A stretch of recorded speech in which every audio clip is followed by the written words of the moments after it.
Thank you. Welcome to this meeting of the Audit and Governance Committee on Thursday, the 20th of July, 2023. My name is Councillor Julian Teasey, and I'll be chairing this meeting. This meeting is being held in person and via Zoom and streamed live to the public on YouTube. I remind all attendees that participation in this meeting indicates consent to the audio and video being streamed live and acknowledgement that after this meeting it will continue to be available in the public domain. Now, first, it would be useful if all panel members and officers could introduce themselves so that the public are aware of who is in this meeting and the role they are undertaking. So, Chair, Councillor Julian Teasey, and if I go to my left, Vice Chair. Yes, Vice Chair, Councillor Mark Wilson. Andrew Vallance, Deputy Director of Finance and Interim Section 151 Officer. I'm Elaine Brown. I'm a Deputy Director of Law and Governance and Monitoring Officer. I'm Steve Mapley. I'm the Insurance and Risk Manager. Councillor Julian Sharp. Councillor Suzanne Cross. Simon Bond, Councillor.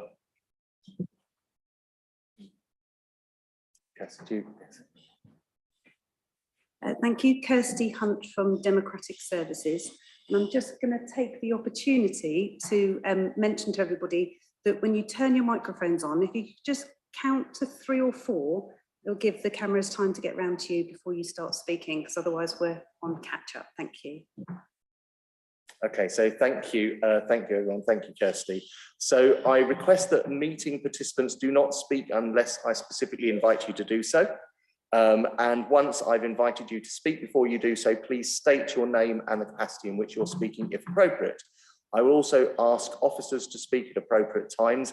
There's a grumpy bit that's just been taken out about if you don't do these, then that's bad and we can do bad things.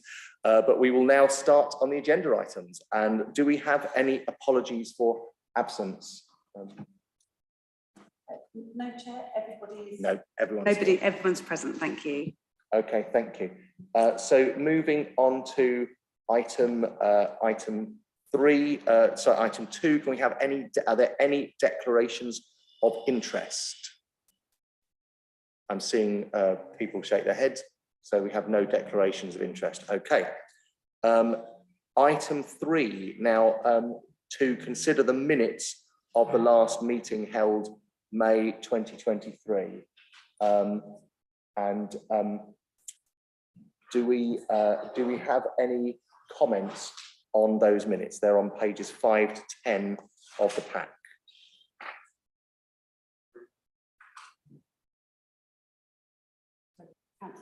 Happy to agree. So are we happy to take those minutes as agreed? Agreed. Okay, give me 1 second. I will sign them right here.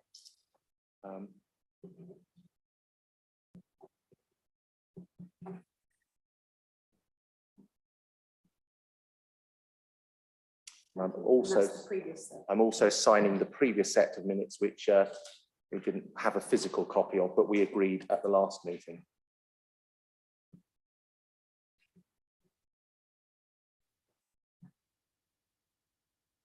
Okay, lovely. Perfect.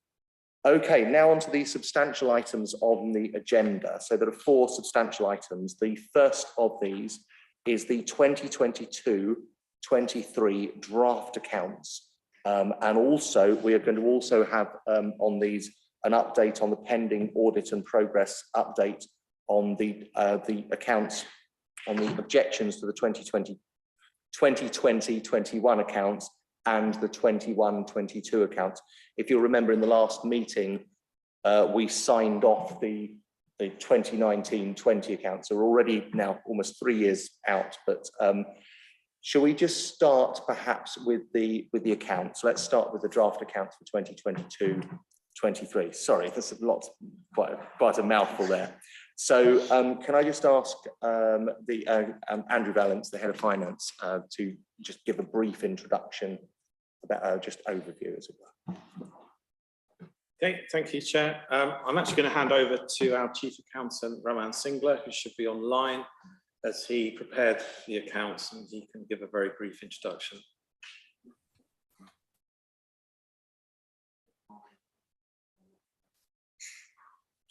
There he is. Thank you. Good evening. I'm Raman Singla, Chief Accountant at RBWM. We published our draft accounts for 22-23 on 30th of June.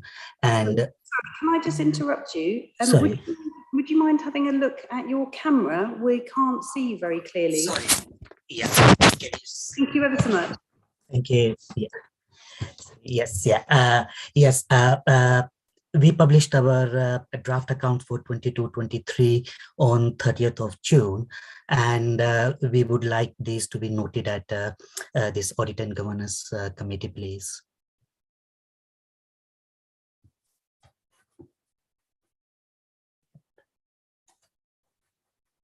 If you have any questions on those, please, I'm happy to take now. Sorry about this. I'll wait 3 seconds. Hello. So Mr. Singler, so I'm going to open it up to the committee for questions in a second. I've got a few questions of my own, but I'll wait to see if others aren't asked them first, then that's great, because then I don't have to ask them. But can I just ask, Mr. Singler, did you want to give a sort of brief overview of the accounts and of the performance in the year, or anything else, or the movements in the year? You don't have to. We don't have to. We can just go straight to questions if you wish. Yeah, if we can skip that, please. Okay, so open it up to the members of the committee. So I can see Councillor Sharp. Yes, thank you, Chair. I think I would like to hear from the officer there what the highlights are of those accounts, what the most important aspects of the accounts are, and most importantly, what concerns he has given the accounts that are showing there. Thank you. Okay, I will just open my set here just for a second, please.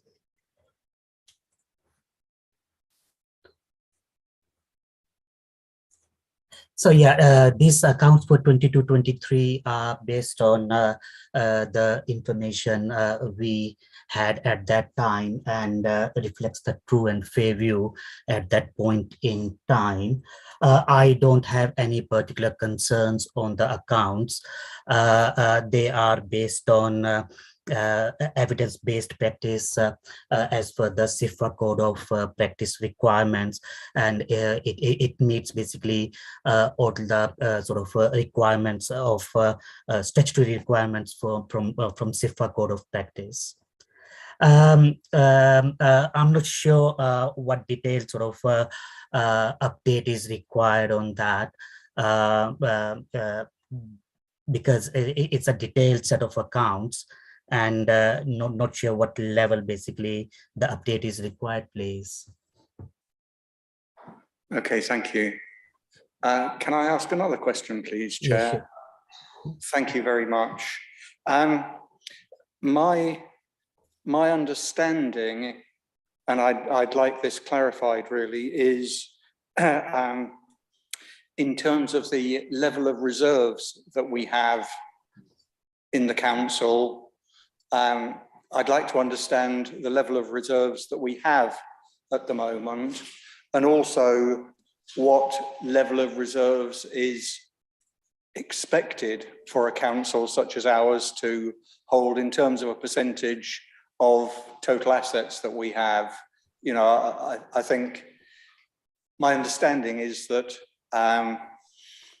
the government has recommended that councils shouldn't keep a huge amount of reserves in their accounts, because ultimately it's taxpayers' money and we should be letting taxpayers spend their money as they wish. So I just want to understand how much we have in reserve and how much we should have in reserve in an ideal world, given the guidance from the government.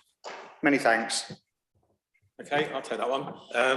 We've got £10 million in our general reserve. The minimum level of reserves based on the statement in February's accounts that Adele would have provided, section 25 report, says the minimum level. That was around 8 million. Personally, I think as a 151, I'd be comfortable with 12 to 15 million. We call that the optimum level. Anything above that, I think, would be regarded as excessive. But bearing in mind the position in this year's accounts that are going to Cabinet next week, the month 2 report, where there's currently an overspend of over £4 million. That we don't want to raise reserves, but that gives us some comfort for the pressures, particularly in areas like adults that do have demand-led pressures, and children have demand-led pressures. So we do need to keep those contingency sums in the budget. We do have to have the safety net, if you like, of the reserves behind that. There is no government guideline on the level of reserves. Partly political statements are made by various ministers over time about levels of spending, usually relate, the minister will often say reserves are too high just after councils have said they'd like more grant or something like that. So it's part of that debate. Previous authorities in the past, I've asked district auditors, which shows how long ago that was, at least 10 years ago, what a suitable level of reserve should be, because I've had similar questions from members in the past. They would say anywhere upwards of 5% of the net revenue budget. So in our case, our revenue budget's about 100 million. So the starting point would be 5. Obviously, as I said, we did the Section 25 report where we looked at risks as part of the budget papers, which said the absolute minimum is near 8. But that is the minimum that you can't afford to go below. So we're currently at 10. Ideally, we'd get to somewhere between 12 and 15. So we're not in a great place, but we're not in a bad place. We're in a better place where we were 3 years ago. Yeah, exactly.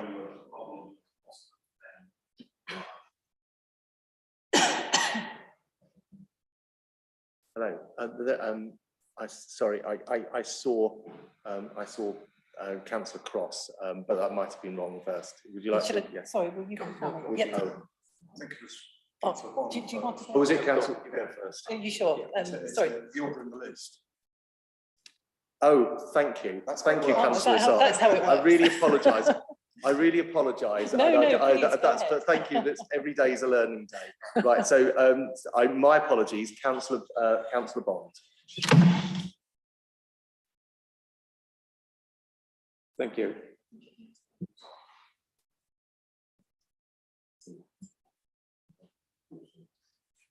Thank you.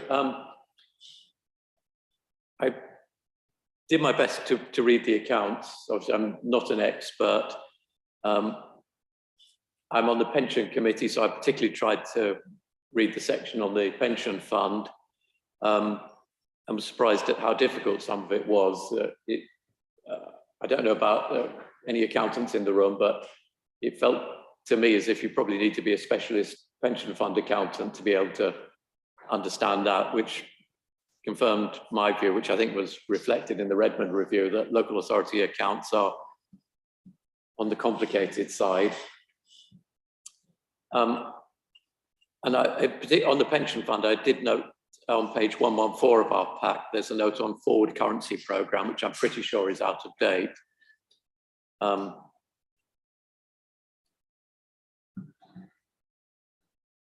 also tried to, I was interested in trying to make sense of SIL and Section 106 monies. And I saw there's a reserve for SIL of 11 million.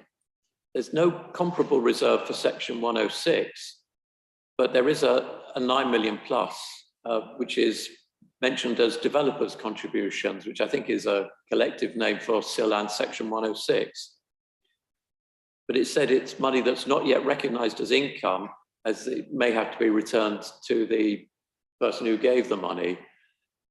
So I almost feel, having tried to grapple with this, that this is a subject maybe on which a separate training session would be useful, because I also tried to look at other sources such as the Citizen Portal, the Authority Monitoring Report and the budget, and found different information, which I think is probably all just about compatible, but it didn't sort of exactly reconcile.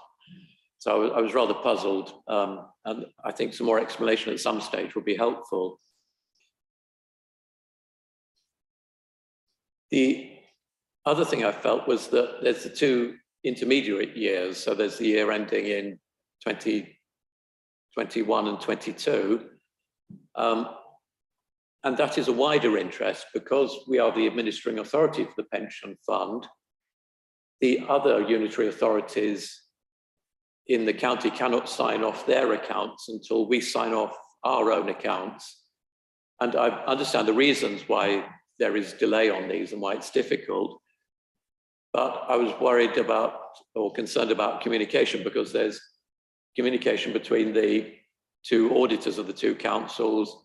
There's communication between the Section 151 officers because they all meet together, I know. And then there's councillors from the other authorities who may ask perhaps the pension fund or one of us what the position is. And I was a bit concerned that they might be given an answer, say that, you know, one set of accounts is probably going to be signed off next month.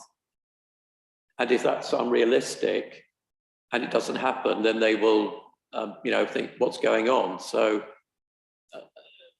I can appreciate it's difficult to remember that somebody's asked a question and you've given the answer and you need to go back and say, it's not going to happen, but it's it just seemed to me a communication issue that should be thought about sometime.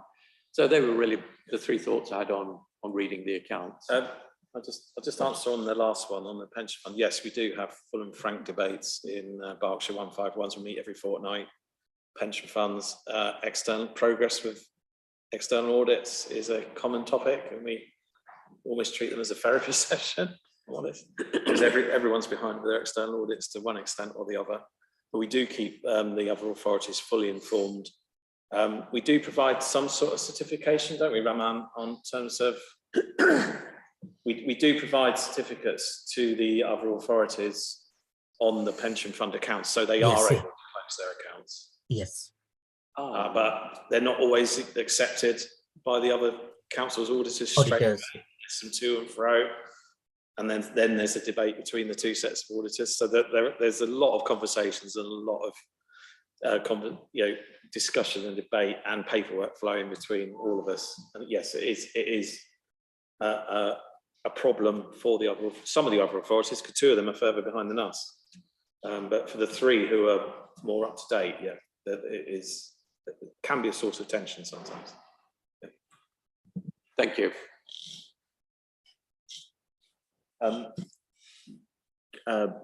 Can I ask? Yes. Did you? I'm really sorry. Again, sorry. I'm Councillor Cross. Once again, I'm looking in front of me and I see current requests and I see it was blank. I have a memory like a sieve. I'm sorry. Councillor Cross, the floor is yours. Thank you, Chair. I was following on from my colleagues' comments about reserves, and given the press announcement from yesterday around the financial challenges that we're facing and the potential forecast overspend of around 5 million going forward. On that point, I was just wondering if if there are any triggers or monitoring when we do go into this overspend, because that 5 million is around 50% of the reserves. I mean, what do we have monitors that trigger when we're hitting these overspends? And if not, how can we start looking at these as a group to see how can we get some early warning of overspend so that we can hopefully try and mitigate that in the future? So that was just from initial comments really from my colleagues' perspective on the reserve. So I don't know if Andrew, if you could answer. Yeah, so it's primarily the role of Cabinet to monitor the budget. So they either get formal reports, so they're getting a formal report tomorrow, they'll get a formal report every quarter, but at Cabinet briefing, they will get an update every month throughout the year on that position. They'll get updates. And then it's for corporate overview and scrutiny to scrutinise Cabinet's work on that rather than the audit committee. So that's where that work will take place. Do they get weekly, monthly updates on overspend? How does that work? Because obviously this Cabinet will get monthly updates. So but we only do a monthly report internally as well anyway. So they're getting as much as officers are getting internally. They get the same report. Goes to directors meeting in the third week of the month, and then cabinet briefing two weeks later. That's our new system. So they're getting the full picture as much as the directors are. Okay. Could I ask just a couple of points I can make on this? Thank you, Chair. Reading the report, a couple of points. I mean, again, I'm not really into finance, but some of the acronyms weren't spelled out, and it was quite challenging. And to read some of these reports, like CFGS, which is a Centre for Governance and Scrutiny, I had to look this one up. I was going to say, if we could if there is something that it's written down only once, can we just spell that out in the report so it's clear? So it's more accessible for people like myself that don't know this language that well. And LGA, I know that was, I think I counted it 9 times in the document, but it wasn't actually referenced at all. We know what it stands for. But again, things like that which would make the report a bit more readable and digestible from my perspective would be useful. I did notice that there is a glossary towards the back end of the accounts, but you're right, I think so. I think on pages 166 of the report, there's but they're broadly sort of broad accounting terms rather than sort of acronyms, as it were.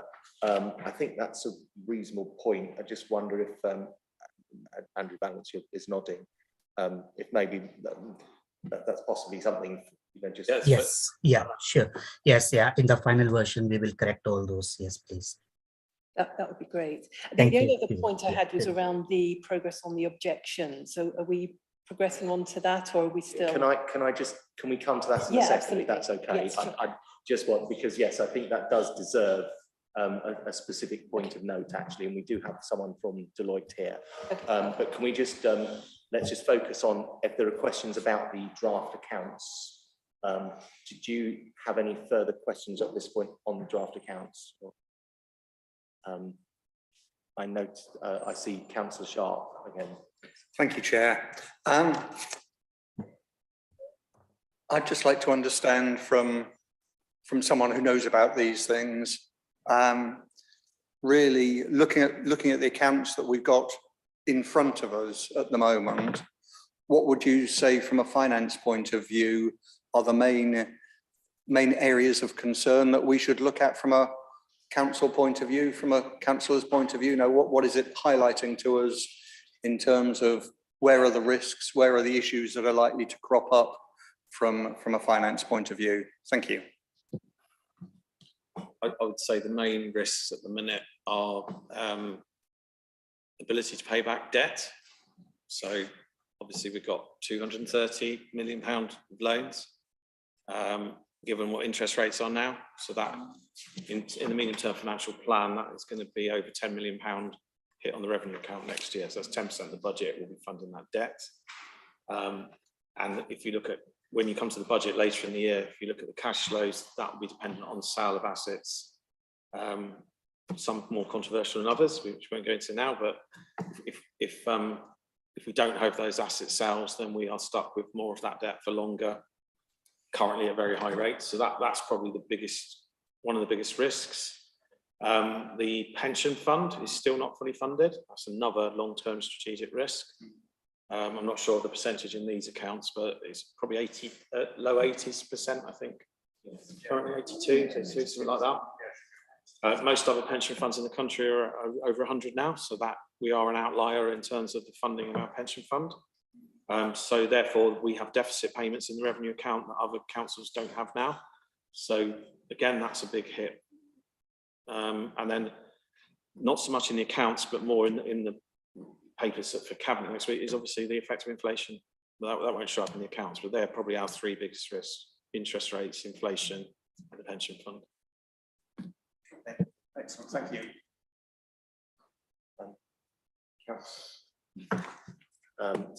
Councillor Wilson. Thank you very much. Is the microphone on? Is there? Thank you, Chair. So I am familiar with private sector accounts, but not public sector. So I have been through these, and I've kind of, I would like, if I can, just to go through a few points and almost check my understanding of some of the key numbers. And this might also help people to kind of, well, just maybe sort of understand some of the, I guess, some of the key numbers. So the first thing I looked for was effectively what the operations of the council, what the operational result was last year. So setting aside pensions and revaluations, basically all the ins and all the outs. And I think referring to, this is page 27 of the pack, the outturn, there was an increase, a decrease in the general, which way around is that? That is an increase in the general fund of 1.5 million, which basically comprises of the release of a contingency budget and then an 800k deficit on effectively the service expenditure. So my understanding of that was that for all the income and all the expenses of effectively the operations of the council, there was an 800k deficit, which Andrew's nodding, so thank you. Then looking at, I think moving on to page 28, if I may, there was a description of capital expenditure somewhere. Where's that?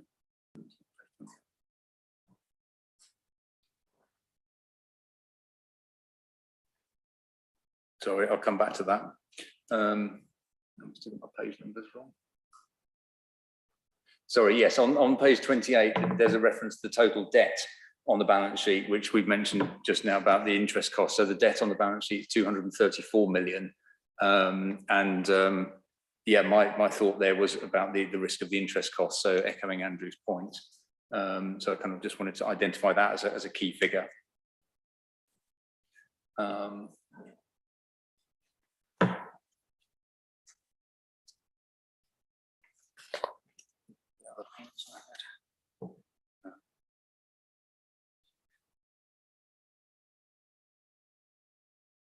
I think let me leave it there actually, because there are one or two other sort of slightly detailed points which I can just pick up separately. So that's fine. Thank you. Andrew, do you want to? Was there anything to respond to there, Councillor Wilson? Or was it just some key points? No, they're just sort of observations really where I was clarifying, and Andrew was nodding when I was speaking, so that's fine. Okay, perfect. Thank you. I'd like to sort of just ask a few questions myself, if that's okay. The first thing is it was just a small point, but just since you turned to that page, so on page 29, in terms of the medium-term financial strategy, there's a small error there, I think. Just the numbers don't quite add up to the I think in the 2024-25 numbers. I think there's an error there. It's just a small thing. That's not now. Can I just on page 36? We can just go to page 36. So the comprehensive income and expenditure statement. So when we look at that, and actually also when we look at where the balance sheet is on page 38, the big change this year appears to be the probably two things. There's a smaller one, is a sort of an upwards revaluation of property, plant and equipment of about 24 million, and I can't remember where I saw that. And then there's the remeasurement of the defined benefit liability. Now, my understanding of that, I suppose wearing pension hat, and also what you've just said, Andrew, about interest rates and things like that, is that, and inflation, there's sort of a risk to us in terms of, well, inflation, the higher inflation, the more our costs are, for example, and the more we have to service our debt at. But ultimately, from a pension point of view, it's almost the other way around, I guess, because if we've got higher interest rates, then we are discounting our very long liabilities at a longer amount, and that has been a big change this year. And also inflation's gone in the same direction as well, as in inflation's gone up. So that's obviously, you're inflating by, and so it's oh, sorry, hang on, get this right. Essentially, both of them combined, but it looks like we've sort of we've got that we still have a deficit is one way of looking at it, but on the other hand, it's the reported number is lower at the moment, but it's hugely volatile. Would that be fair? But I suppose I've tried to summarise it myself as I saw it, but is that fair, first of all?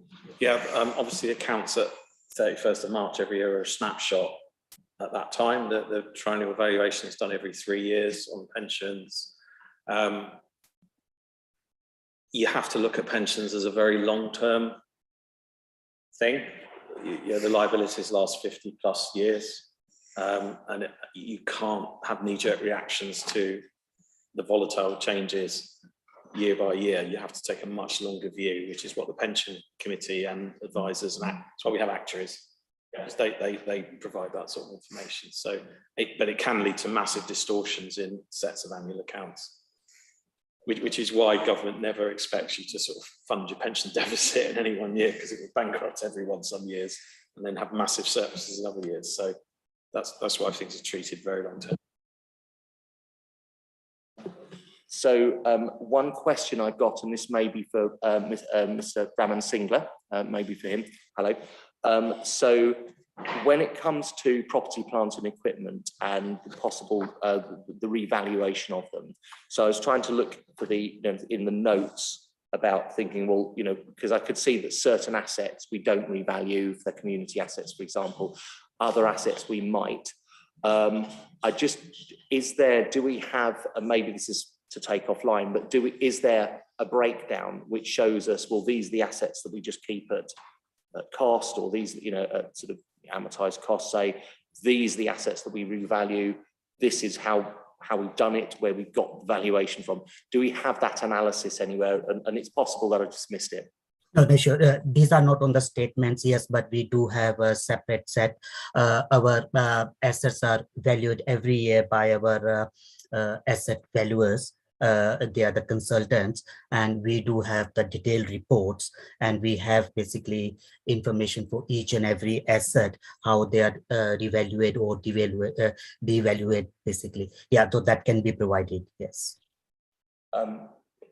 Andrew, can I just ask if that's appropriate? Would it be possible to have like just a summary of, after, post the meeting of some? Yeah, sure, Raman could circulate. Yeah, that's okay.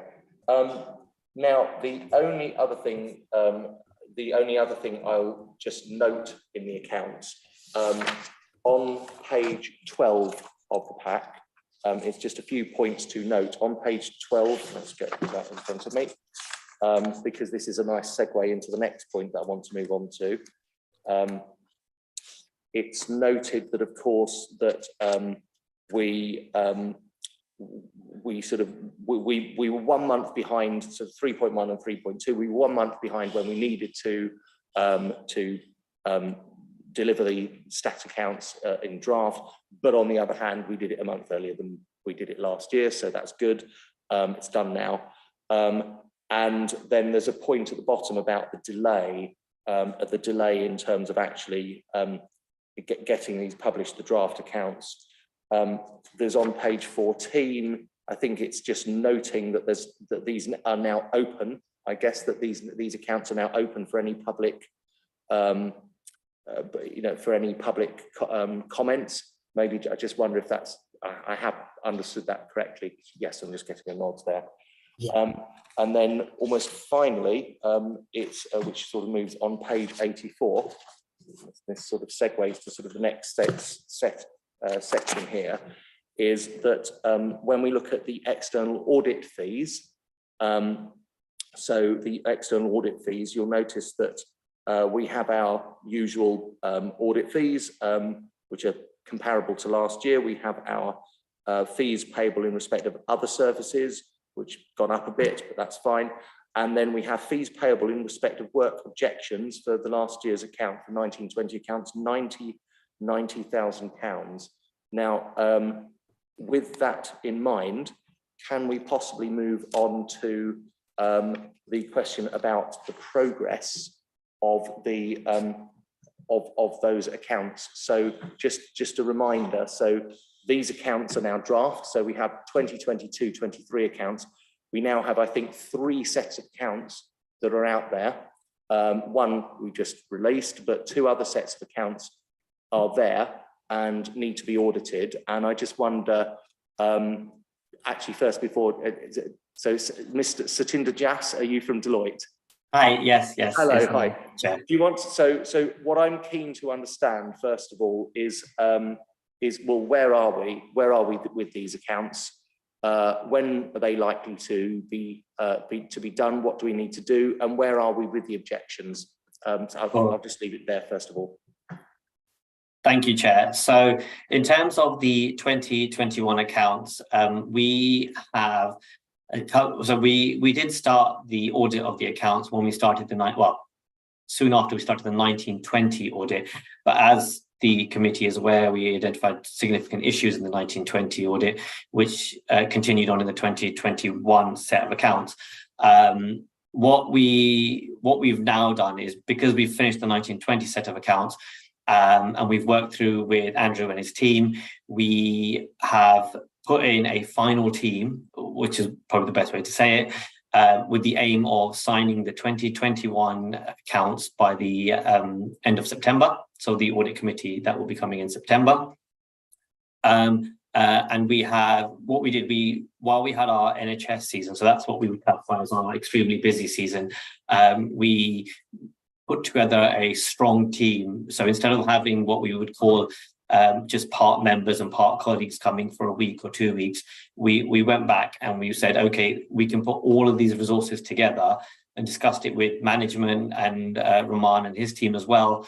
So the aim is to complete the 2021 accounts, providing there's no significant issues coming out of the remaining parts of the audit by end of September this year.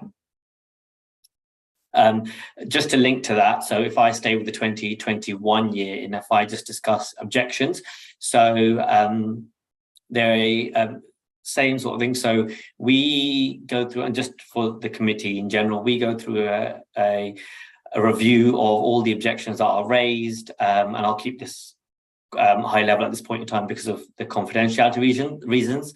So we go through them at a high level, and we decide what we think is appropriate to carry forward, and take relevant advice both internally and legally. And then we process that information, and then we let management know how many would be taken forward, and then do further investigations on these. So in 1920, I think 6 were taken forward, and then we did further investigations with the conclusions that are always set out. For 2021, we are aiming to close the objections close to the same time as the statements, so it's end of September. So the plan is, as long as there's no significant issues coming out of the objections or significant findings or significant investigations required from our side, we would aim to be closing them out with whichever outcomes at the same time that we are signing the opinion for the accounts. Okay, can I kick, I can see there's a couple of people, but can I just kick this off first of all? Sorry. These objections have been around for some time. We've had these objections for about 2 years now, and we're going to keep this on the agenda every meeting, by the way, where we are progress of the report, because I'm just a bit worried. In fact, I'm actually even more worried because I got an email from Jonathan Gooding, he's a partner, yes, and saying that the objections have been reviewed, and you have prepared our triage analysis. Is that only where we are? Are we at triage? So the triage analysis is probably the most important and most detailed part of the work that we do, because we received a number of objections, and we have for your council this year, and we did last year as well. So that it's important to do a detail. It's interesting. So it's not a detailed review, but it's important to do the correct review and go through it in enough detail to make sure that we aren't accepting objections for no reason, because that'd be a waste of public money. But we're also not rejecting objections in the same basis. where there's a valid reason to take them forward. I appreciate it's been a while since these have come through, and that is more in relation to the wider context of putting the correct resources in place to make sure that we are looking at them correctly.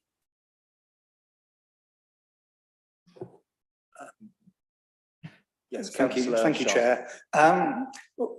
We seem to be spending a huge amount of time on this, and obviously a huge amount of money as well, no doubt. And I'd like to understand how much we're actually spending, how much taxpayers' money we're actually spending on responding to these objections, whatever they are. Thank you. So I can answer that for 1920. You'll see within your within the papers, the cost to respond to the objections and close them out was around £90,000, I believe. Thank you. Councillor Cross.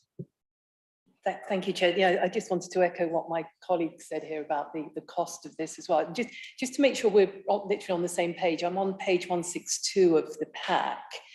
And I note that we've got 7 subjects A to G, haven't we, of these objections, 14 actions, some of which look like they've completed, some of which have got target completion dates around now. Personally, I was a little bit lost as to where we were with these. I couldn't find the detail behind these. And I note that it says we need to resolve these prior to the sign off of these accounts. This is both 2020 to 21 and 21 to 22. So just, coming into this with a fresh set of eyes, I just wanted to really understand, we've got responsible officers against each of these 14 actions.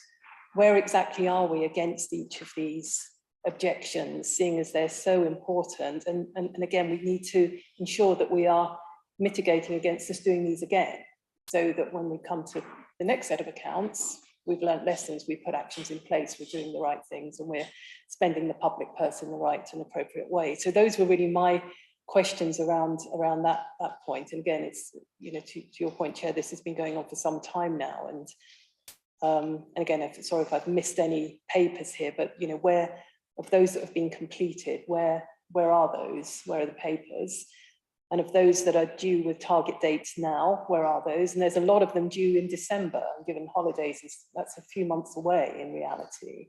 So I just wanted to get some clarity on those points, if that's at all possible. Thank you. So the tables in page 162 are the action plan for the annual governance statement and not the objections. So just for clarity, 2019-20, none of the objections were found to be valid. So there's no actions required on any of the previous year's objections. 2021, we've not been notified yet of the results of Satinder's work. So the items you're referring to were a part of the annual governance statement, which Elaine will be presenting on later. So it's a different issue. Yeah. Sorry. Okay, no, it's good to get that clarity. I've reading this, it says external audit, objections, and there's a whole stack of these objections and dates and responsible officers, and so again, just to get some clarity on this, so it's very clear as to what we're looking at, would be great. Thank you. I think my understanding is there is actually a link. There's the actions, but just immediately above the actions, it's just a little note that actually says, look, it just mentions these. So I think that is correct. That is, I think you're right that these were about the accounts. Yes, sorry, Councillor Wilson, did you want to? Yeah, sorry. Yes. Sorry, thank you, Chair. I guess just from the response to the previous question, I don't really have much of a sense of the objections. Could you give any more detail about like the quantity of them? And also, am I right in understanding that basically the council officers don't get to see them at all? So the objections basically bypass RBWM completely and go straight to Deloitte? Yeah, so that's correct. So the process is, once they're raised, they would come directly from the elector, the local elector to ourselves. and they would also go to Andrew, who would provide first response to the elector. And we would also consider, so then at that point, we would consider management's response and the objection, potential objection itself. Okay. All right. So sorry. So my misunderstanding. So Andrew and the team do get to see a response. So are you able to give us any kind of sense of the number? I don't know. We're supposed to be getting a progress update. I'm not feeling like I'm very well informed as to how things are, where we are at all. As in, is this going to be 5,000 or 50,000 or 500,000 pounds worth of work? I've no sense. Of course, no, I understand that. So in terms of cost, I wouldn't be able to give you a projection on that because it's based on the conclusions of how many we would take forward to investigate.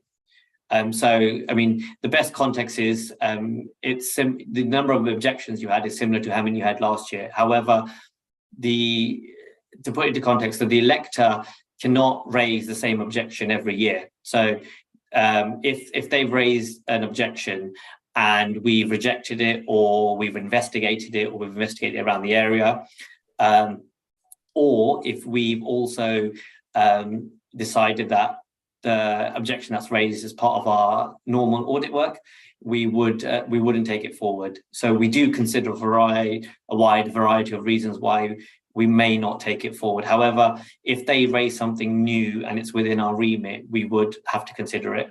So in terms of giving you a figure, it's one of those, I could give you one, but it could be meaningless in a month's time. Right. Okay. Sorry. And sorry, one further question of clarification. So if Andrew and the team's response is satisfactory from a general point of view, would Deloitte need to do any work on that? Or I'm trying to understand the situation where, for whatever reason, management's response is not sufficient and therefore Deloitte have to do work. Maybe you can give me a hypothetical example. I can't quite visualize it. No, of course. So if management's would respond with however much detail they think is required, we would consider management response and also what the elector said. If we decide it's not within our remit, and we do have guidelines that we have to follow, we wouldn't just look at everything. And we also there's a number of criteria that have to be met on what this objection is. We would either triage it out and at that point decide it wouldn't be the public interest to take forward. And there are some key criteria that we are governed by that we would have to go through. I believe it's available to public as well.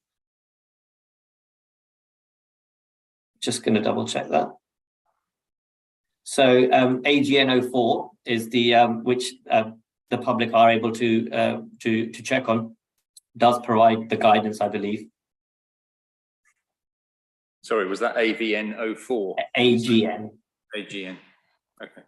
All right. Thank you. I'm just hearing from the fellow councillors in the room. Sorry, Satinder, but I'm not hearing much confidence in this room. There's two problems. The first thing is that these objections, they've been around. We've not even got in front of us today a list of obviously if there's confidentiality, but surely you can give us numbers. Surely, like, this is the number of objections that we have, the number that have been triaged, the number that have been taken forward. When these were done, that progress. Can I ask as a specific thing? And it's sad that Jonathan Gooding can't be here, but can I ask just for after this meeting, can we have a simple table in terms of for each of the outstanding accounts that obviously the most recent version where the period is open, that's my understanding, but where are we? What is the number? When were these triaged? How many have been taken forward, etc., etc. So that's the first specific thing. And my question, I suppose the question I also have is that given where we are and given that you say that there are similar numbers to last year and maybe 6 are being taken forward and they've just been triaged, how confident are you that the 2020-21 accounts will be ready for us to look at in, well, 2 months, and one of those months is when people are away on holiday? How confident are you that we will be looking to sign these accounts in 2020-21 in September? Of course. So I will take back the question. If I could break it back into a few parts, I will take back the question of providing the committee with some figures. I would have to just confirm what we can and can't provide, but we could, we will take that back and respond as soon as. In terms of signing the financial statements and with the objections, as mentioned, as long as we don't find any significant issues in the remaining work that we have to complete, we are relatively confident we have the correct team in place, we have a strong team in place, and the correct number of resources to complete the work. Okay, all right. So I hear confidence at your end that yes, you've got the team in place to do it. That sounds good.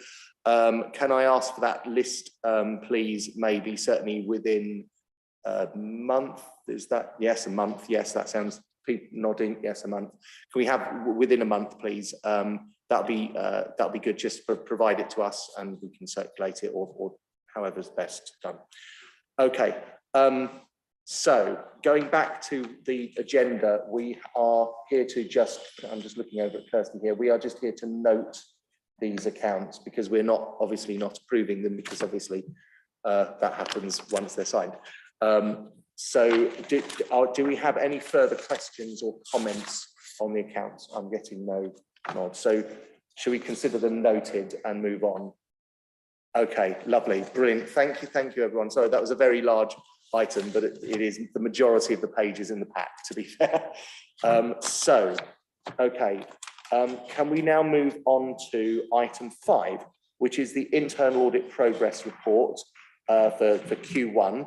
Now, this is just obviously, this is, as I understand it, so hello, Lisa, I can see you now online. So Lisa's from the SWAP, Southwest Audit Partnership. Now, we are, as I understand it, if you like, at the beginning of the year, so it'll be a lot of things being started but won't have been finished yet. Lisa, do you want to give us just a quick overview of where we are? Just I'll give you my initial question, which is I wasn't sure about the dashboard on the front page, which had lots of noughts, but then on the left-hand side it said, oh, we finished one. So just wonder if you can clarify that and maybe just give us any update as you see fit. Happy to, Chair, thank you. Yeah, so this is the first progress report of 23-24. And just as a reminder, the main purposes of a progress report is to highlight areas for the audit committee and also for the audit committee to assess our progress of delivery against the plan that was agreed. So yes, you're right. Some of the key points are on that at a glance page on 176 of the pack. So at the last progress report for 22-23, there were a couple of pieces of work outstanding. So it starts off by giving you an update of where we are with the last audit plan. We've just got one audit now to complete. That's at draft stage. So I'm sure we'll be able to report that back at our next meeting. And we had one audit completed in the plan, which was reasonable assurance. So we started the 23-24 plan. And as you said, we've got a lot of work in progress. We've got 26% of the plan actually now in progress, which I think is reasonable given the point of time in the year. But we've largely got just stuff in progress. I think we've got one draft report. We've completed one grant certification, but haven't got a lot to tell you in terms of completed work at this stage. But that's going to flow through in later progress reports. we've had some plan changes in the quarter already, which I see that as a positive because things are changing all the time. So it's good that the audit plan recognises that, so that we continually make sure that we are addressing those key areas where we can add the most value. If we can now, oh, sorry, was there a question? No, okay, sorry, I'll just carry on then. So moving away from that summary, as we talked about previously, we have a risk-based approach. So on later on in the report, we've mapped strategic risks against the audit plan. And as you can see already that we've started to deliver work against the key risks. It's on page 179 actually. So we've already started to deliver work against those key risks. They're shown in yellow on page 179. And I've also sort of mapped the strategic risks to the plan. So you can see that we are planning to do work across the majority of the strategic risks over the year. I've kept in appendices B and C.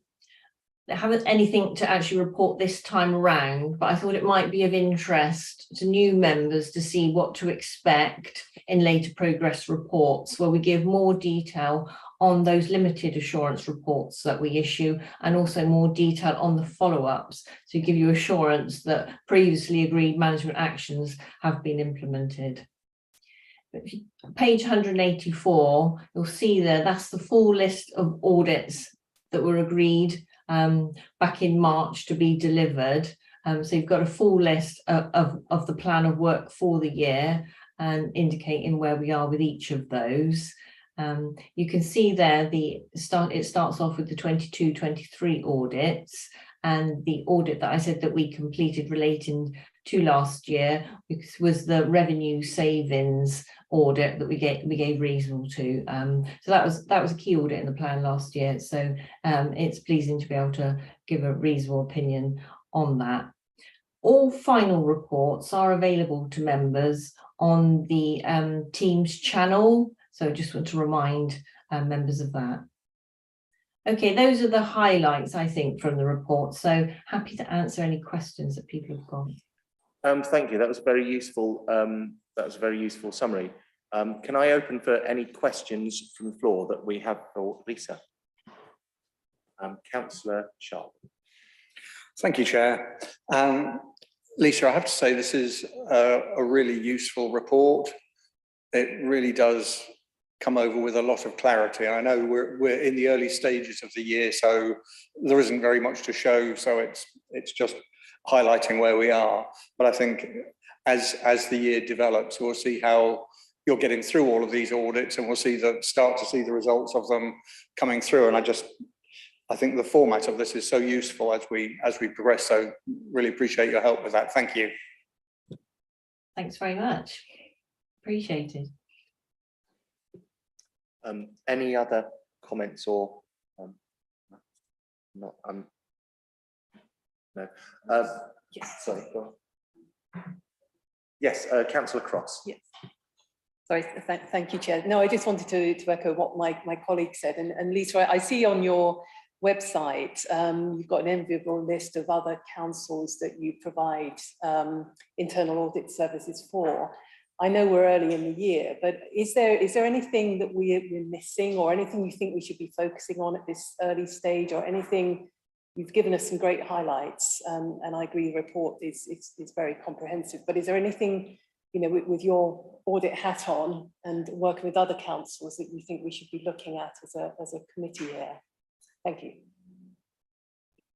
Do you mean in terms of subject matter? Yeah, absolutely. You know, this is your area of expertise. You know, you know, given, you know, some councils are in difficulties that we know about. Obviously, we don't want to head in that direction. You know, is there anything that you think we should be focused on that we're not at the moment, or things that we are looking at that maybe we shouldn't be? You know, is there anything there that you think we should look at, or if you know, if it's too early to say, that's fine as well. Yeah, well, I think the difficulty is that you've come in after the audit planning process has taken place. So I just mentioned then we've got a risk-based approach, and that really means that we focus our resources on what we see as high risks for this council, so that we are looking at the most important things that we can add most value. And you're right, you know, we are a partnership with 20 plus councils, so that gives us a lot of information to be able to draw on. And SWAP have come up with a top 10 list of audits, so that is one important piece of information that I use when putting together the plan. As I've said in the progress report today, the strategic risks of the council are really important too, so that's another important piece of information. Another really key thing is the managers of Windsor and Maidenhead themselves. So I held a series of meetings with senior managers to find out from them what they were concerned about and where they thought internal audit could add the most value. So you put all of that together, and then we are able then to prioritise to come up with this risk-based plan that means that we are really focusing on those important things. So I've got confidence with this plan. But as I said, things do change all the time. And so this is a live plan. So we update it through the year, and we have already made changes to the plan at the request of management. So I hope that gives you some reassurance. Yeah, absolutely. Thank you, Lisa. Thank you. Thank you. Andrew Vallance.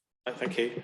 You won't be aware of this because you weren't on the council, but this is only SWAP's second year as our auditors, and the reason we brought SWAP in was that we felt our previous auditors were missing things, and the main one I would probably say was fraud, but there were other items as well. So actually we brought SWAP in to fill those gaps based on the fact that they were already auditing 20 odd other councils.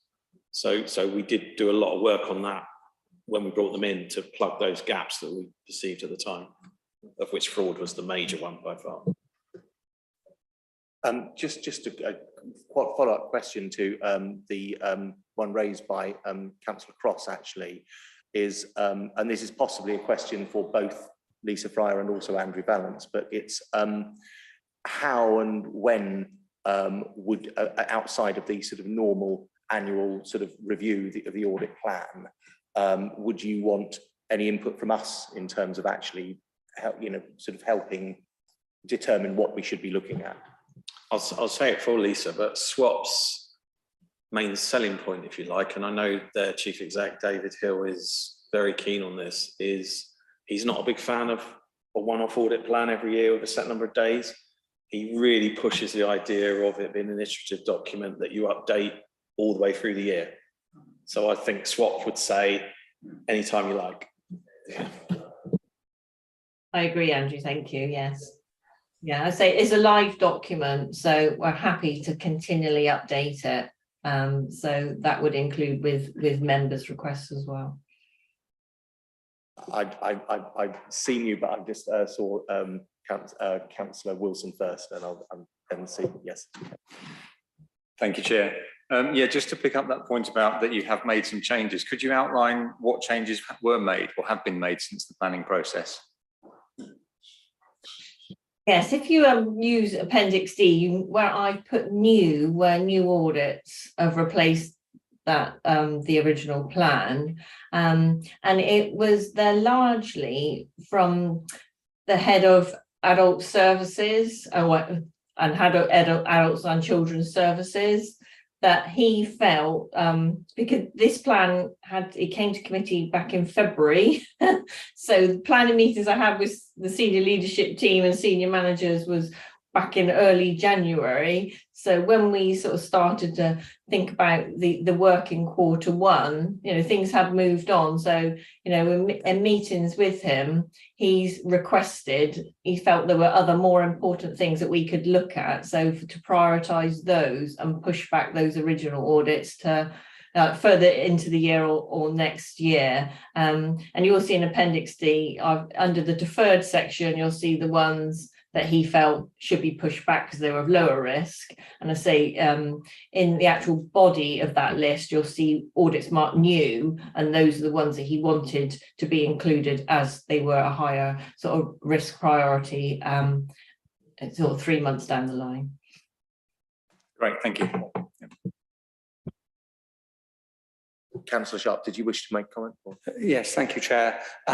Just for the benefit of newer members, really, who may not have quite got to grips with the system, within the Teams site, your Teams application, there's a channel, if you go into Teams, which is called Audit, I think, or Internal Audit. And within there are all the reports that you would need for 22-23, so you can actually pick up all and see all of the reports that were done last year and review what's already been done, so you can rest assured that that's been looked at recently and you can see what's moving on ahead.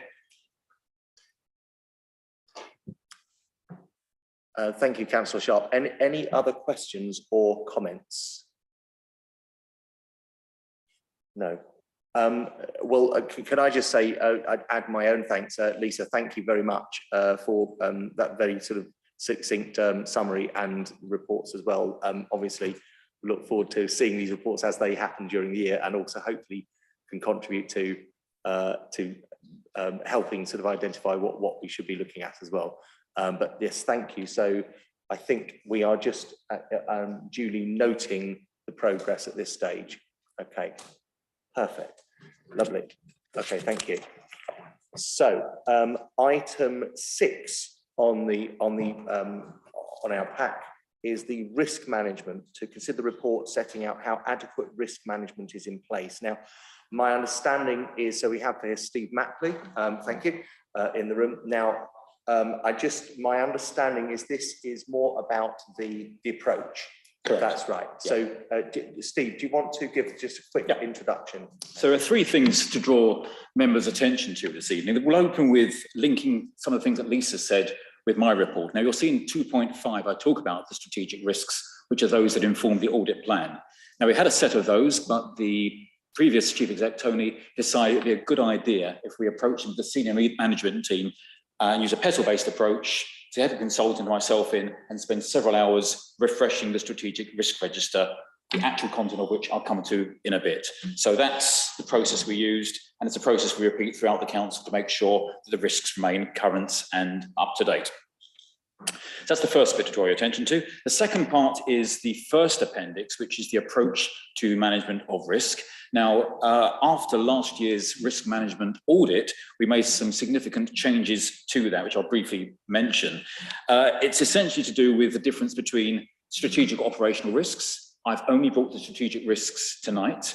In previous iterations of this committee, we used to bring along the content of the operational risk register, but it meant for a very, very lengthy report, particularly one where we weren't going to discuss the operational risks anyway. It just illustrated what they were. Now, if we were lucky enough to have any officers there who happened to be the risk owners, and typically anything finance would have a head of finance or director of resources or similar there to talk about them, and sometimes we'd have the chief exec, etc. But generally, we wouldn't expect the officers to be here to talk about it. We also talk throughout part 4 about risk review strategies, other risk responses about risk transfer or termination. Quite difficult given our business is a local authority. We can't just decide to stop doing something because we don't fancy it, but it's still a valid possibility. And we also added some stuff about how we went about these techniques. So ISO 31000, more textile, expected controls, emerging risks are now an explicit part of the strategy. That's all throughout 4. And there's also stuff about risk thresholds to use for services to step them up or down as a process. So having done all that, having done everything in the approach to risk, you come up with what the strategic risks actually are. And that's contained in 2 documents, the heat map in C, which is a very high level description of what the risks are. Some of the members of the committee will recognise them from previous iterations of this report. Certainly finance has always been in there. We've always had safeguarding in there, but now we've got, and IT infrastructure has been in there. We've now got some other things in there as well. We've got fraud in there. We've got cost of living crisis in there. We've got mental health in there. And we've also got and this was always on the cards, climate change being in there. So this all emanated from the work done by the senior leadership team. So that's the short version, and the longer version, which is Appendix D, that gives you, it doesn't give you everything that's on the risk register. That would be a bit awkward. What it does give you is the controls that are in place in working, those we haven't done yet. And it also gives some interesting, well, I think they're interesting, metrics concerning where the exposures are. Now, these map into some of the bits of the approach where it explains what a major financial risk is, what a moderate legislative risk looks like. And all that put together gives the risk profile as at today with those controls and what they say are in place and working, which would, again, would lead into the swap efforts to see, is that actually an accurate state of affairs? Now, if all those things that can be done are done, we get to the controlled position, and the controlled position may not be low. There may be a certain amount of inherent risk that we have to accept with whatever the subject matter is. But you'll also notice dead center is a thing called the risk appetite. And again, that's detailed in our approach to risk, which gives a direction of travel as to what level of risk we're comfortable taking. So it doesn't mean we're delighted if the risk arises and we have to take those impacts, but we appreciate that we haven't got an endless amount of resources that we can dedicate to managing each risk to the lowest possible level, but the lowest tolerable level. So it's a slight difference there. I don't think there's anything more to add to this. Oh, there is one more thing. Right at the end of the report, on the last page of appendix, oh no, it's a bit higher up than that, but you'll find one in about change of political control affecting the strategic direction of the council. Now, as of this week, that risk is no longer a strategic risk on our register. But at the time this was composed, we felt that this was a possible area that could cause difficulties for the strategic direction of the council if things weren't aligned. We now don't think that's the case. That's it from me. But I'll obviously take questions about any of those bits I've spoken about. Thank you, Steve. Thank you. Very, very, very helpful. I've got my own questions, but as ever, I'm going to hold off on them. Let's see if others have comments. I'll just make a general comment. I really thought this was really rather comprehensive. It's pretty good, actually. It's pretty useful. But I won't say any more just for now. Can I just look around and see if there are any who would like to? I see Councillor Wilson first. So Councillor Wilson. Oh yes, thank you, Chair. Yes, can I echo that this looks a very robust process in terms of identifying risk. I did notice, going back to the annual report, that on page 32 of the pack, which is in the introduction to the annual report, there are a number of risks listed in there and they don't completely match up. So I just wanted to reference that back to the annual report and bring them into line, whichever's right. Possibly the risk register might be more comprehensive, but there was one point on the annual report which I wasn't quite sure where it would slot in here, which was around data breaches and IT security. I guess firstly is the point just to get those aligned, but then secondly, where would you see kind of like data breaches? Okay, so the first point is there is a suite of operational risk registers where a lot of this stuff, which the implications that tend to fall within the service or the directorate are kept. And I haven't brought those tonight, but I can look at those for another time if the group would think that'd be useful. We have done it before, but it did mean a lot of data. As far as the IT stuff is concerned, it's all together on page 239, which is the detailed part of the risk register, which has got a number of angles to do with strategic IT stuff. So it includes data loss, it includes cybercrime, and it also includes the capacity of the organisation to have the right technology in place as well. And that's how it's captured.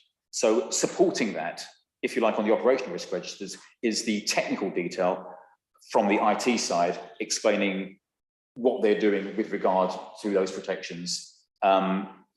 I don't pretend to know exactly what they're talking about, but what we have done from an insurance hat point of view is just compare some of those cyber protections with what the insurance market would expect for an organisation of our size. We're not intending to buy any cybercrime cover, again, outside the scope of this meeting, but it was a useful indicator to see how well we are managing cyber risk compared to what the market would expect, because they can be quite demanding, and there was a huge amount of overlap coming out of that exercise, I'm pleased to say. That's 2 questions. Great, thank you. Sorry, can I just clarify something just based on what you just said then? And I sort of picked up on it as well with what you said at the start, but I've moved on. So you mentioned that this covers strategic risks, and yet you've got, say, an operational risk, you know, for example, that, you know, IT infrastructure, and you said, oh, look, page 239, and bang on, it is there. So can you just clarify that? What is included that is holistic, if you like, and what is what are we looking at here? The attempt we're trying to make is anything strategic can affect the organisation as a whole, whereas the operational stuff, the impact tends to be limited to the service area or directorate.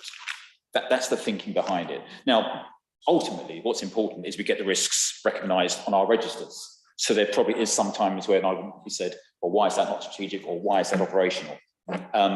That's always going to happen. But the important thing is that there's a mechanism in place to identify the risks, where they carry the most damaging impacts, and make sure that those particular ones are tied in with a head of service or director, and also a cabinet member as well, to make sure they get the highest possible priority. So ultimately, I suppose, this stuff is all strategic. I'm quite satisfied with that. There is an argument to be made that some of the operational things may, on a certain day, have a strategic impact, but we've drawn the line where we have, and that's yeah. Sorry, I'm still lost. Sorry about this. Sorry. So can I just ask? So I can understand that if you've got a strategic risk, then it's probably less clear. You know, if say like financial reporting risk, well, there's Andrew, for example. That's fine. It's obviously, and if it's governance, well, there's Elaine here, for example. Whereas strategic risks, it's not necessarily as clear, so you might want to make it clear who's responsible. Is that what you're saying, or did I catch that actually you were saying that the impact tends to be less? I mean, I thought cyber, for example, that can be quite critical. It can.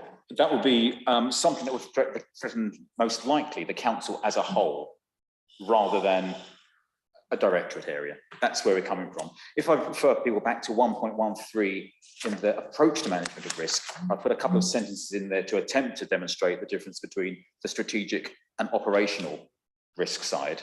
But these definitions aren't necessarily miles apart from each other. There's likely to be an overlap between them.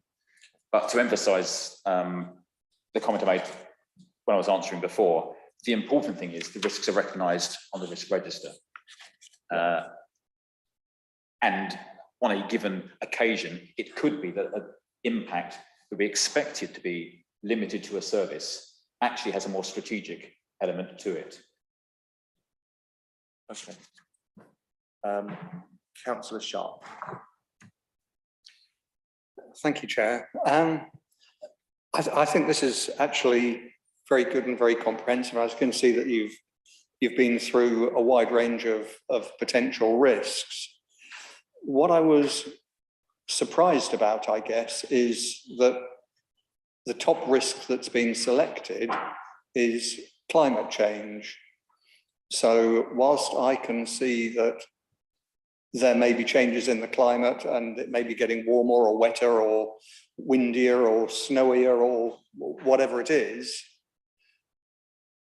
I'm not sure that would be identified as the top strategic risk that we had, simply because the effect of it might be quite a long time in coming, or it might be something which, so for example, flooding as a result of climate change, if that's what is happening and we get a lot of rain and some of the borough is flooded, is isolated to one area, or there may be other risks which, you know, we can see coming, but there are mitigating things. So if it gets warm, people can have a cool bath or cool shower or whatever. So it just surprises me that that's how many other councils have got that as their, if you like, their number one risk. It just feels to me to be slightly out of kilter. I don't know, so I'm really interested to understand. Sure, we do attempt to benchmark our risks with other organisations, other public sector organisations, to see if they cover much the same thing. And indeed, climate change appears on pretty much all of them. although it's not necessarily the top one. Now, but the granularity required, and it's a good point you make regarding the timing of it, is something that we've not really been able to capture, or there's not been any appetite to capture. That is, how quickly could the failure in our controls lead to this risk coming about? Now, for climate change, that's a very long-term thing, whereas some of the other things like a data breach could be an immediate impact.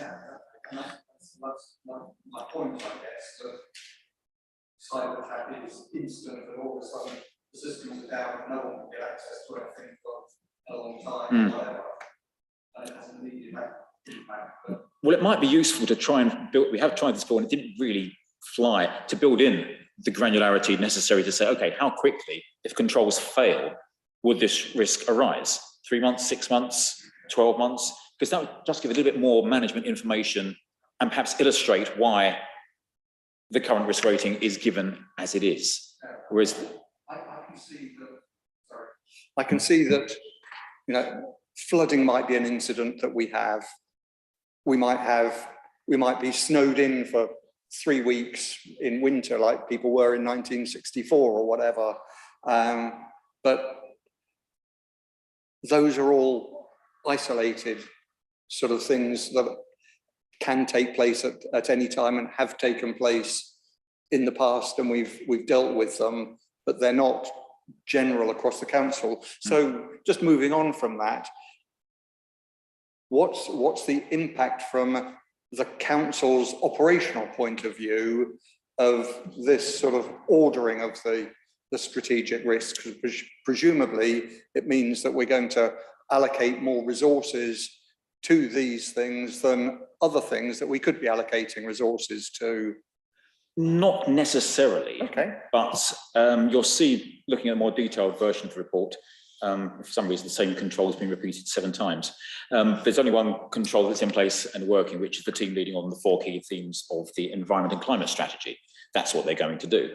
And until they are done, the team considers that the risk is very likely, which is the highest one we've got, and it contains major service delivery and financial implications. So this would be one of those areas where it would be useful to have the responsible officer here to do a deeper dive into why we've come up with these metrics, why the wording is what it is, and so forth. So without them, my answer is fairly limited in that that is what officers who put this together considered it to be in terms of the data. Not the most helpful answer, I appreciate. What I can do, we're due to review these with Andrew Darrett and his team at some stage, is to say, look, what would be useful here is to just give a bit of an explanation as to why this risk is considered to be scored the way it is. It should be on there, certainly. But do we need to add something more in the threat wording to explain, to give a bit more, well, use the word again, granularity to that threat? It'd be interesting to see how many other councils actually think of it as their number one. Yeah. Rather than just a risk that they need to deal with. Certainly, if we looked at the uncontrolled position of all of these, well, the uncontrolled position of all of these would be a red risk. That's why they're on them in the first place. They carry the most damaging implications. What it's saying at the moment is climate change is still carrying those damaging implications, but the rest of them, looking down, the only other one that's reasonably high is workforce stability. That's on page 240, and winter flu and possible pathogen variants, which I think is on the same page. Yeah. Again, that debate can go on for some time. It's there to create a discussion. Can I just cut across here, because I think I just want to clarify a couple of things, because I think, yes, I see you, Councillor Bond, but I just want to clarify a couple of things. So the first thing is, if I'm right, impact and velocity are not the same thing. Risk velocity is almost how quickly could something go wrong, whereas impact is and how bad would it be. Now we've captured, if you like, impact, you know, versus likelihood in our metrics, and that's the usual. Some people do capture velocity, but it's not usual. Can I just clarify this? And this is a question actually for you, Steve Mapley. It's what are we doing here? Because my understanding is what we are reviewing is we are reviewing the approach. We're reviewing the approach. Are we also reviewing the risk register itself? No. Right, okay, so thank you. So, because I think this is a useful discussion, but we will, at future meetings, be looking at the risk register itself. But I just wanted to, because I think we were talking really about what should be a 3 and what should be a 6 and things like that. Chair, it's worth saying I've been coming to these meetings for several years now, and that type of question is very commonplace. What ends up, we talk about the risks themselves. Okay, sorry, Councillor Bond, I did see you. Did you want to? It was just a very brief comment following on what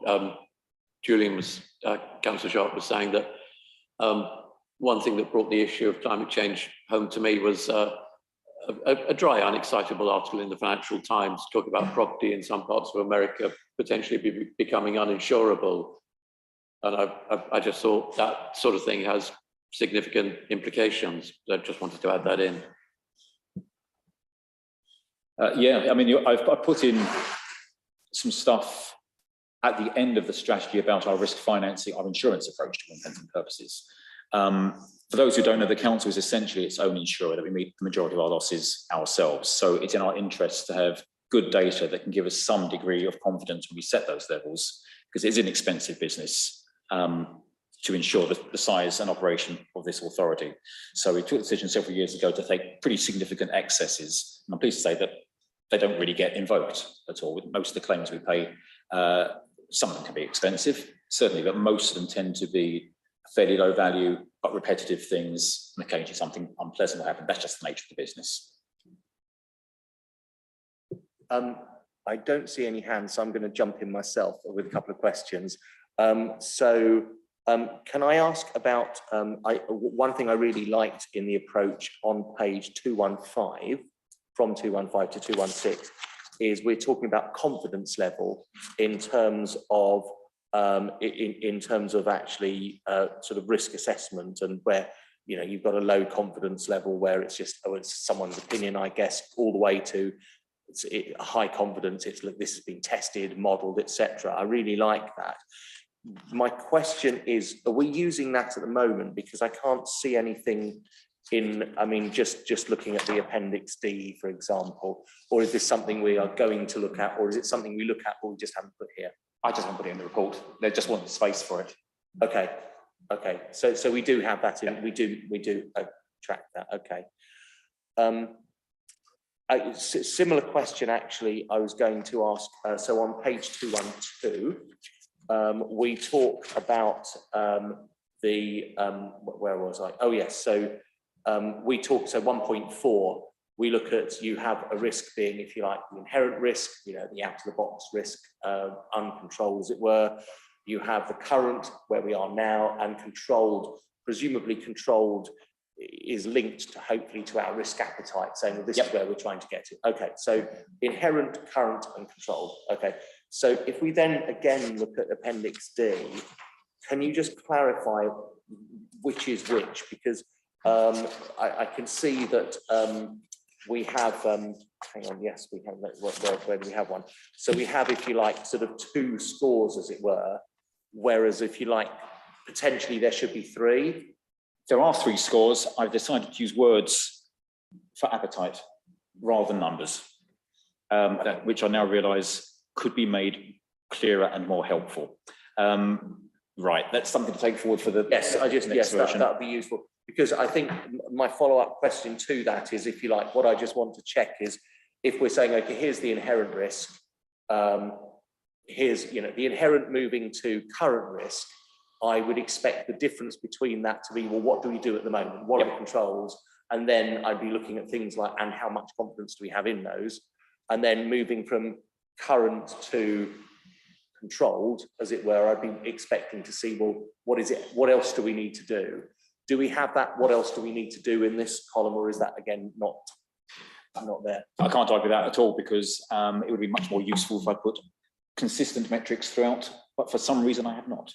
Okay, that's I'll make sure I do that for next time. Yes. I just wonder if maybe, and if maybe we take this offline and we'll just see that if we can do that for next time, that'd be good. Sorry, I sort of hogged things again. Other councillors are in the room. Would other councillors like to comment or question? No, okay. I did have one other question. No. Oh yes, there was one, sorry. So page 223, can you just clarify what this is? I've got the appendix 2 risk classifications. They sort of look like areas, they didn't look like risks such, but is it broad, like, you know, are these risks or risk areas? What are they? Oh, right, okay, these are simply groupings.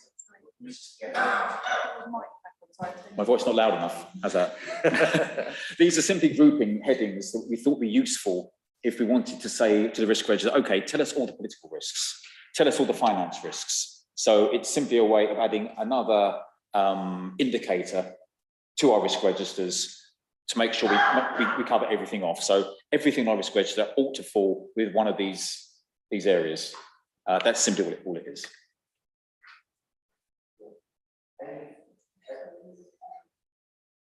Thank you. Okay. So for the first time in this meeting, my understanding is we actually need to approve something. Is that right? Yes, we do. So we have noted the audit and governance. So we noted the approach to risk management. Again, a reminder that, as my understanding is, this is about the approach. So this isn't about, if you like, you know, what are the scores, as it were. Notwithstanding the various things that we'll take offline, do we approve this approach to the management of risk for 1st of April 2023 to 31st of March 2024?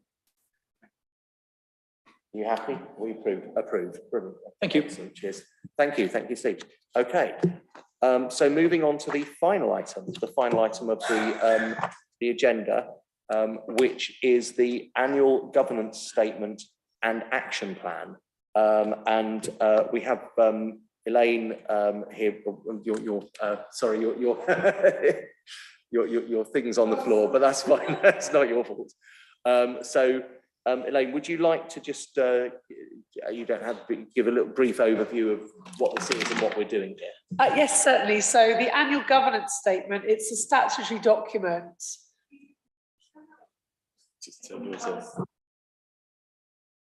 Apologies. So the annual governance statement, it's a statutory document that we're required to publish with the annual accounts. And it essentially explains the processes and procedures that are in place to ensure that the council can carry out its functions lawfully and effectively. It's a living document in terms of we've got the action plan at the appended to the document, which you'll see on page 270 of the agenda. So this is published, the AGS is published with the accounts. So it details systems of governance that were in place for that financial year. So it's stuff in the past. So the front part of the AGS is concerned with the past. So what's happened in the past, how the council has put in place certain steps to ensure effective governance. And the action plan, which is appended, that details, you know, actions going forward. So it's a live document. The statutory officers group meet regularly, and that's updated. And we also will update the Audit and Governance Committee as to the progress of those actions. I don't know if anyone's got any questions. Thank you, Elaine. That's Councillor Wilson. Yes, thank you, Chair. Yes, just a couple of points. So just looking at page 259 of the report in the middle section, you refer to the council's whistleblowing policy updated March 2019. I just wondered if it might be a suitable time at some point to review that policy, if it sort of hasn't been looked at for 4 years, possibly. It's one of those that is worth having a look at occasionally. Councillor Wilson, yes, that's certainly a really a good idea, and we can certainly do that. You are being asked to suggest any amendments, so if the committee are minded to, we can certainly add that, and I can add that onto the action plan to the version that will be signed off. Thank you, by the way, Elaine, for clarifying what we're trying to do here. I should have said that at the start. This is, if you like, so just to clarify, we are the comments here. So we're doing more than noting this. At the end of this meeting, any changes we will be looking at, and then ultimately we will then be asking us to recommend any changes, and then recommend us to it has to be signed by myself as the chair of this committee, by Simon Werner, Councillor Werner as the leader of the council, and also by, I guess that's you, also by the chief, by Stephen Evans, the chief executive. So yes, thank you. So can we just clarify, does that point need any clarification in terms of maybe updating the whistleblowing policy? Is that the action the action would just be to review it. To review, it may or may not need updating, but yeah, to review it. Sense. Yeah. And again, just to clarify, so the sections are in obviously that they're lettered, and I've been through this, and the idea is that where there is verbally we say, well, we need to do X, then the key and important thing is that the action plan at the end, which starts on page 270, there will be the actions, and then who's going to do that, and when we're expecting to do them by, and then obviously we'll track those, and then hopefully that will happen. Sorry, Councillor Bond. Thank you. Of course, having been a councillor in the previous 4 years, I've seen most of these things, so I could see these things were happening, and thought it was a good report on them. Just one thing I wasn't clear on page 258 of the pack, at the bottom of the page, it says the governance function is growing in robustness. The appointment of 2 deputy monitoring officers and a new independent person. I was slightly, who is the independent person? What do they do? Okay, so obviously that's something that happened in the past. So there was at one point 2 deputy monitoring officers. One was myself, one was Karen Shepherd. The independent person, they're appointed to deal with code of conduct complaints. So we had 2 independent persons, and we employed a further independent person.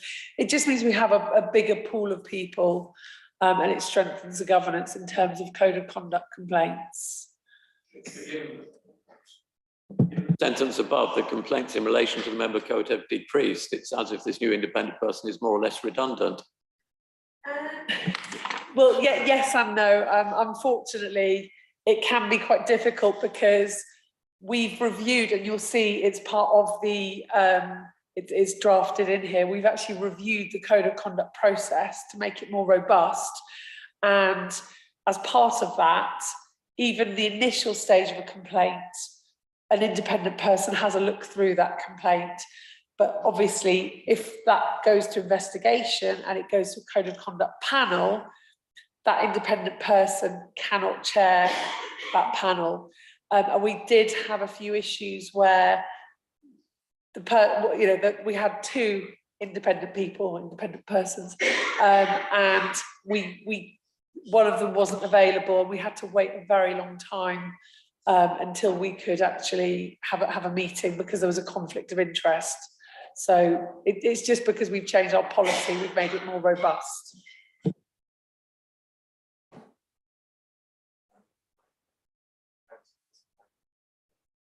Okay. Sorry, thank you, Chair. Sorry, yes, I did just have one further point as well. On page 260, under the openness section, what is included there is very good. And I was just thought that then we maybe want to give consideration to a sort of a build around openness in terms of the council's preparedness to communicate when there is some kind of service issue. So actually sort of to be proactive if there's something around the council services which isn't working properly, something serious, not talking about just like a website being down or something. And I guess the example that I'm thinking of in my mind at the moment is the sort of the grass and hedge cutting and the issues we've had with Tivoli this spring. where I think some form of communication would have been useful, because there was a lot of complaints from residents, and there was a real lack of clarity as to what's happening. And I think for me personally, there's still a lack of clarity about what's happening. So I don't know if there's some way of sort of phrasing something for this section around openness, where we can talk about a serious issue with regard to service delivery being communicated on a timely basis, in a robust manner, or something like that. So, Councillor Wilson, obviously I explained the first part of the document is what's happened in the past. Would you like something to be added, if the panel agree, would you like something to be added to the action plan in terms of investigating, could we have some robust communications about service issues? Yes, I guess that's what I'd like to put to the rest of the panel, is to consider, would we like to basically put that into the action plan for them to consider that as an action? I'm seeing lots of nods there. Are we broadly happy? I certainly saw one. I'm guessing you agree with that. 2, 3, 4. So are we? Yes, I think. Are we happy to say that? Yes, please. Yes. Again, it's a funny document, isn't it? Because it's partly looking back. Yeah. But then it's the looking forward is arguably the important part. Sorry, Councillor Sharp, you had your hand. Did you want to? Thank you, Chair. I had a really very, very basic question, and I'm just trying to understand. This is the annual governance statement 22-23. So this is reviewing the year that's gone by. Okay. No, that's fine. So it's published with the accounts, and it's really just explaining the processes that we had in place. But as I said earlier, that's the statutory element of it. It goes with the 2022-2023 accounts, explaining the processes that we had in place. But we also use it as a live document to capture. We meet regularly, and that's the plan that appended to the document. That's about what we're going to do in the future. Some of those actions are completed already. Some of those we're still working on, and that will form. The action plan will form the new AGS. So we will now start drafting. Once this one has been signed off, we will start drafting the 2023-2024 AGS, and that action plan will the actions that are still outstanding from this year, the one we're looking at today, that will be added to the 2023-2024 AGS. Okay, no, thank you. It was just, I think it's important when you do something like this to have something that says how we're taking it forward, and if that's there, then that's fine, as long as it's clear for everyone. Thank you. Are there any other questions or comments, or or also recommendations, because we're here to recommend as well? I'm looking around. I don't see anyone. We're all okay. Okay, so my understanding is we are here to consider the draft AGS, and to recommend to the AGS to the leader of the council, the chair of the Audit Governance Committee, and the chief executive for signature. So are we agreed that, subject to adding those items that we've said, that we are happy to recommend these for signature? Yes, approved. You happy with that? Yeah, good, perfect. Okay, thank you, Elaine. Thank you very much. So I think that brings us on to our last item on the agenda, which is on the very last page, on page 275, where we are just simply considering, or are we considering the considering the committee's work programme for the municipal year. So it looks like we have, well, as we discussed earlier, at the next meeting in 21st of September, we will hopefully be looking at the audited accounts for the 2021 20/21, which would be lovely if that happens. And the work, can I just ask Democratic Services, what do we mean by work programme here? It's simply that at every meeting you'll get the opportunity to review what's coming up in case the committee did have particular items that they wanted to suggest to you and the lead officers to bring forward to future meetings. Okay, thank you. So we can see obviously that items suggested but not yet programmed will, as and when they arrive, there'll be the accounts, the remaining accounts that are there. Do I ask at this point, are there any items that that maybe we wish to consider at any future meeting? Sorry, I saw. Yeah, yes. Thank you, Chair. I've got an item to add, which would be the Treasury Management outturn report. Oh, yes. Will go to September meeting. Yeah, discussed that, didn't we? Sorry, thank you for reminding me. So Treasury Management outturn for September. Thank you, Andrew. Sorry, yes, Councillor Sharp. I know, all I was going to say was that I'm sure we can suggest other items as we go forward, and if we, even in between meetings, we can communicate and propose items, can't we? So we can do it that way. Agreed with that, hopefully, yes. Councillor Wilson. Thank you, Chair. Just a very small point of clarification. So in the next meeting, we've got the auditor's accounts for 2021. And then under items suggested but not yet programmed, it includes a statement of account 2021. How is that different, or is that the same thing? Apologies, I think it's the same thing. Okay. It's just I hadn't appreciated. So yeah, I picked on what was said at the last meeting and didn't cross it off the list to be going Okay, through, perfect. so. Thank you. I think strictly speaking, we can almost add 22, 23 to that list now because they're there. So, so that's good. Any other comments, thoughts? Okay, so we've considered that. I think that's all we need to do. So thank you, everyone. Thank you for everyone for attending. And I can now declare the meeting closed.